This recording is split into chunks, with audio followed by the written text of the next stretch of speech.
नमस्कार, मैं हूं निकिता और आप देख रहे हैं सत्य हिंदी। एक नजर डालते हैं अब तक की सुर्खियों पर। सुप्रीम कोर्ट ने एक अहम फैसले में कहा है कि ईडी या कोई भी जांच एजेंसी वकीलों को उनके मुवक्किलों को दी गई कानूनी सलाह के लिए तलब नहीं कर सकती। मुख्य न्यायाधीश पी.आर. गवई और जस्टिस के. विनोद चंद्रन की बेंच ने साफ किया कि वकीलों को केवल असाधारण परिस्थितियों में ही बुलाया जा सकता है, जैसा कि भारतीय साक्ष्य अधिनियम 2023 की धारा 132 में बताया गया है। कोर्ट ने कहा कि वकील और मुवक्किल के बीच की बातचीत गोपनीय होती है और उसे मुवक्किल की अनुमति के बिना साझा नहीं किया जा सकता। यह फैसला उस शिकायत के बाद आया है जिसमें कहा गया था कि ईडी और अन्य एजेंसियां सिर्फ कानूनी सलाह देने के लिए वकीलों को बुला रही हैं। अदालत ने यह भी निर्देश दिया कि वकीलों से जब्त डिजिटल उपकरण केवल कोर्ट की मौजूदगी में ही खोले जा सकते हैं। सुप्रीम कोर्ट ने चेतावनी दी कि मनमाने तरीके से वकीलों को तलब करना लोकतंत्र के लिए खतरनाक है। बार एसोसिएशन ने इस फैसले का स्वागत किया है। शिवसेना यूबीटी नेता और राज्यसभा सांसद संजय राउत ने शुक्रवार को घोषणा की कि वे गंभीर स्वास्थ्य समस्याओं के कारण कुछ समय के लिए सार्वजनिक जीवन से दूर रहेंगे। एक्स पर साझा संदेश में राउत ने बताया कि उनकी तबीयत अचानक बिगड़ गई है और फिलहाल उनका इलाज चल रहा है। डॉक्टरों ने उन्हें बाहर ना निकलने और लोगों से ना मिलने की सलाह दी है। उन्होंने भरोसा जताया कि वे जल्द पूरी तरह स्वस्थ हो जाएंगे और अगले साल तक फिर एक्टिव होंगे। राउत उद्धव ठाकरे की शिवसेना यूबीटी के प्रमुख नेता हैं और भाजपा के कड़े आलोचक माने जाते हैं। हाल ही में उन्होंने भाजपा पर बैसाखियों के सहारे राजनीति करने और अपने सहयोगियों को इस्तेमाल कर फेंक देने का आरोप लगाया था। उन्होंने अमित शाह की बैसाखी वाली टिप्पणी पर शिंदे और अजीत पवार को सरकार से बाहर आने की सलाह भी दी थी। राउत की तबीयत बिगड़ने के कारण वे 1 नवंबर को चुनाव आयोग के खिलाफ होने वाले विपक्षी प्रदर्शन में भी शामिल नहीं हो पाएंगे। बिहार के मोकामा में जनसुराज प्रत्याशी पीयूष प्रियदर्शी के समर्थन में प्रचार कर रहे दुलारचंद यादव की हत्या के मामले में पटना एसपी ग्रामीण विक्रम सिहाग ने बताया कि अब तक इस मामले में 3 एफआईआर दर्ज की गई हैं। उन्होंने कहा कि पोस्टमार्टम मेडिकल बोर्ड के 3 डॉक्टरों ने किया है और शुक्रवार दोपहर तक 2 लोगों की गिरफ्तारी हो चुकी है। पहली एफआईआर मृतक के पोते की ओर से दर्ज की गई, जिसमें 5 आरोपियों के नाम हैं, जबकि दूसरी तरफ से दी गई शिकायत में 6 लोगों को आरोपी बनाया गया है। पुलिस ने बताया कि घटना के वीडियो के आधार पर जांच की जा रही है और पोस्टमार्टम रिपोर्ट आने के बाद मौत की असली वजह स्पष्ट हो जाएगी। बिहार के मोकामा में गुरुवार को जनसुराज पार्टी के लिए प्रचार कर रहे ओबीसी नेता दुलारचंद यादव की गोली मारकर हत्या कर दी गई और उसके बाद उन्हें वाहन से कुचल दिया गया। यह घटना तरतर गांव में हुई। दुलारचंद यादव पहले आरजेडी से जुड़े थे और कभी मोकामा से चुनाव भी लड़ चुके थे। हाल ही में उन्होंने प्रशांत किशोर की जनसुराज पार्टी को समर्थन दिया था। हत्या का आरोप जेडीयू नेता अनंत सिंह और उनके समर्थकों पर लगा है। पुलिस ने उनके खिलाफ केस दर्ज कर जांच शुरू कर दी है। पुलिस के अनुसार यादव को पहले पैर में गोली मारी गई, फिर वाहन से कुचल दिया गया। बाढ़ एडीपीओ अभिषेक सिंह ने कहा कि हम सभी पहलुओं से जांच कर रहे हैं। हर शिकायत पर कार्रवाई की जाएगी। पटना के वरिष्ठ पुलिस अधीक्षक कार्यालय के अनुसार घटना दोपहर 3:30 से 3:40 के बीच हुई। खोसवरी थाना अध्यक्ष को तरतर गांव के निकट जेडीयू और जनसुराज पार्टी कार्यकर्ताओं के बीच मारपीट की सूचना मिली थी। अनंत सिंह ने आरोपों से इनकार करते हुए आरजेडी नेता सूरजभान सिंह पर साजिश का आरोप लगाया है। वहीं प्रशांत किशोर ने कहा कि यह हत्या जनता के बदलाव के डर से की गई है। तेजस्वी यादव ने भी हिंसा की निंदा करते हुए बिहार की कानून व्यवस्था पर सवाल उठाए। यह वारदात विधानसभा चुनाव से पहले राज्य में राजनीतिक तनाव बढ़ा रही है। बता दें कि मोकामा सीट इस बार भी हॉट है। जेडीयू ने अनंत सिंह को उम्मीदवार बनाया है, जबकि आरजेडी ने सूरजभान सिंह की पत्नी वीणा देवी को टिकट दिया है। संयुक्त राष्ट्र के मानवाधिकार प्रमुख वोल्कर तुर्क ने अमेरिका द्वारा कैरिबियन और प्रशांत महासागर में कथित ड्रग तस्करी वाली नौकाओं पर किए गए सैन्य हमलों की कड़ी निंदा की है। उन्होंने कहा कि ये हमले अंतर्राष्ट्रीय कानून का उल्लंघन है और बिना न्यायिक प्रक्रिया के हत्या के समान हैं। तुर्क ने बताया कि सितंबर की शुरुआत से अब तक इन अमेरिकी हमलों में 60 से अधिक लोगों की मौत हुई है।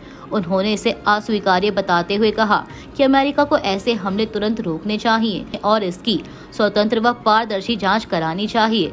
वहीं अमेरिकी राष्ट्रपति डोनाल्ड ट्रंप ने अपने कदम का बचाव करते हुए कहा कि ये कार्रवाई ड्रग तस्करी को रोकने के लिए जरूरी है और अमेरिका को अंतर्राष्ट्रीय जल क्षेत्र में ऐसे जहाजों पर कार्रवाई करने का कानूनी अधिकार है। भाजपा ने आम आदमी पार्टी प्रमुख अरविंद केजरीवाल पर चंडीगढ़ में 2 एकड़ के 7 स्टार सरकारी बंगले को लेकर नया हमला किया है। भाजपा ने एक्स पर सैटेलाइट की तस्वीरें साझा करते हुए दावा किया कि यह बंगला पंजाब के मुख्यमंत्री भगवंत मान के कोटे से केजरीवाल के लिए बनाया गया है। पार्टी ने केजरीवाल को सुपर सीएम बताते हुए कहा कि दिल्ली का बंगला छोड़ने के बाद अब उन्होंने चंडीगढ़ में नया शीश महल बना लिया है। भाजपा की पंजाब इकाई ने आरोप लगाया कि राज्य सरकार केजरीवाल की निजी सेवा टीम की तरह काम कर रही है और करदाताओं का पैसा बर्बाद हो रहा है। इस बीच आम आदमी पार्टी सांसद स्वाति मालीवाल ने भी सवाल उठाए कि अगर यह कैंप ऑफिस है तो सीएम यहां कितनी बार काम करने आए। वहीं आम आदमी पार्टी ने इन आरोपों को सिरे से खारिज करते हुए कहा कि चंडीगढ़ प्रशासन भाजपा के नियंत्रण में है और पूछा कि अगर यह अवैध है तो भाजपा इसे गिराती क्यों नहीं है। राज्य सरकार ने इसका गजट नोटिफिकेशन जारी कर दिया है, जिसके बाद अब धर्म परिवर्तन के मामलों में नए कानून के तहत केस दर्ज होंगे। कानून के मुताबिक अपनी मर्जी से धर्म बदलने के लिए भी पहले सरकार से मंजूरी लेनी होगी। हालांकि घर वापसी यानी अपने मूल धर्म में लौटने पर यह कानून लागू नहीं होगा। इस कानून में उम्र कैद और 25 लाख रुपए तक के जुर्माने का प्रावधान है। यदि किसी इमारत में सामूहिक धर्म परिवर्तन कराया जाएगा तो उसे गिराया जा सकेगा। कांग्रेस ने इस कानून को समाज को बांटने वाला बताया, जबकि भाजपा सरकार का कहना है कि यह लव जिहाद और जबरन धर्मांतरण रोकने के लिए जरूरी था। इससे पहले 2005 और 2018 में भी ऐसे बिल पारित हुए थे, लेकिन उन्हें मंजूरी नहीं मिली थी। अब यह राजस्थान का सबसे सख्त धर्मांतरण कानून माना जा रहा है। बिहार के मनेर में एक जनसभा के दौरान केंद्रीय मंत्री और बीजेपी अध्यक्ष जेपी नड्डा ने आरजेडी उम्मीदवार ओसामा शहाब पर निशाना साधा है। उन्होंने कहा कि बिहार में उनके जन्म के समय उन्होंने सिवान से लेकर चंपारण तक शहाबुद्दीन का खौफ देखा था। नड्डा ने आरोप लगाया कि लालू प्रसाद यादव के साथ बैठने वाले शहाबुद्दीन के आतंक से सिवान के एसपी तक को जान बचाकर भागना पड़ा था। उन्होंने कहा कि तेजस्वी यादव ने शहाबुद्दीन के बेटे ओसामा को टिकट देकर साबित कर दिया है कि आरजेडी सुधरने वाली नहीं है। नड्डा ने तंज कसते हुए कहा कि आरजेडी का मतलब है आर से रंगदारी, जे से जंगल राज और टी से दादागिरी। पाकिस्तान और अफगानिस्तान ने अस्थायी युद्ध विराम को बढ़ाने पर सहमति जताई है और 6 नवंबर को इस्तांबुल में शांति वार्ता का एक और दौर आयोजित करेंगे। यह फैसला हाल ही में हुए घातक संघर्ष के बाद तनाव कम करने के उद्देश्य से लिया गया, जिसमें 70 से अधिक लोग मारे गए थे। तुर्की और कतर की मध्यस्थता में हुई वार्ता में दोनों पक्षों ने युद्ध विराम जारी रखने और उल्लंघन करने वालों पर कार्रवाई के लिए एक निगरानी तंत्र बनाने पर भी सहमति दी। अफगान तालिबान के प्रवक्ता सबीहुल्लाह मुजाहिद ने कहा कि दोनों देश आपसी सम्मान और आंतरिक मामलों में दखल न देने के सिद्धांत पर आगे बढ़ना चाहते हैं। पाकिस्तान के विदेश मंत्रालय ने पुष्टि की कि युद्ध विराम लागू है और आगे की वार्ता से सकारात्मक नतीजों की उम्मीद है। दोनों देशों के बीच सीमा बंद रहने से व्यापार प्रभावित हुआ है और स्थानीय व्यापारी स्थिति से परेशान हैं। कांग्रेस अध्यक्ष मल्लिकार्जुन खड़गे ने शुक्रवार 31 अक्टूबर को आरएसएस पर कड़ा हमला करते हुए कहा कि देश में कानून व्यवस्था की समस्याओं के लिए इस संगठन पर प्रतिबंध लगाया जाना चाहिए। सरदार वल्लभ भाई पटेल की 150वीं जयंती और इंदिरा गांधी की पुण्यतिथि पर आयोजित कार्यक्रम में खड़गे ने कहा कि देश में अधिकतर समस्याएं भाजपा और आरएसएस के कारण हैं, इसीलिए इन पर बैन लगना चाहिए। उन्होंने प्रधानमंत्री मोदी पर निशाना साधते हुए कहा कि अगर वे सच में पटेल का सम्मान करते हैं तो उनके विचारों पर अमल करें।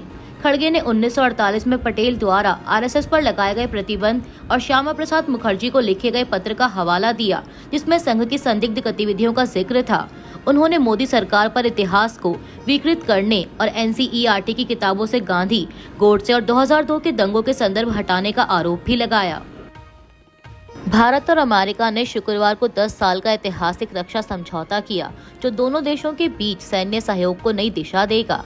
मलेशिया के कुआलालंपुर में आयोजित आसियान रक्षा मंत्रियों की बैठक प्लस के दौरान रक्षा मंत्री राजनाथ सिंह और अमेरिकी रक्षा मंत्री पीट हेगसेथ ने समझौते पर हस्ताक्षर किए। यह समझौता इंडो पैसिफिक क्षेत्र में संयुक्त सैन्य सहयोग, क्षमता निर्माण और रक्षा उद्योग साझेदारी को मजबूत करेगा। राजनाथ सिंह ने कहा कि यह नया ढांचा भारत अमेरिका रक्षा संबंधों के पूरे स्पेक्ट्रम को नीतिगत दिशा देगा। वहीं हेगसेथ ने इसे महत्वाकांक्षी करार देते हुए कहा कि यह दोनों सेनाओं के बीच गहरा सहयोग सुनिश्चित करेगा। समझौते से भारत को अमेरिका से अत्याधुनिक रक्षा उपकरण जैसे मिसाइल सिस्टम और लड़ाकू विमान मिलने की उम्मीद है। विपक्ष ने समझौते पर सवाल उठाते हुए कहा है कि मोदी सरकार अमेरिकी दबाव में आ गई है और रूस से दूरी बना रही है। वहीं सरकार का कहना है कि यह कदम आत्मनिर्भर भारत और इंडो पैसिफिक में चीन के बढ़ते प्रभाव को संतुलित करने के लिए उठाया गया है। अभी के लिए इतना ही। बाकी की देश दुनिया की बड़ी खबरों के लिए जुड़े रहिए सत्य हिंदी के साथ।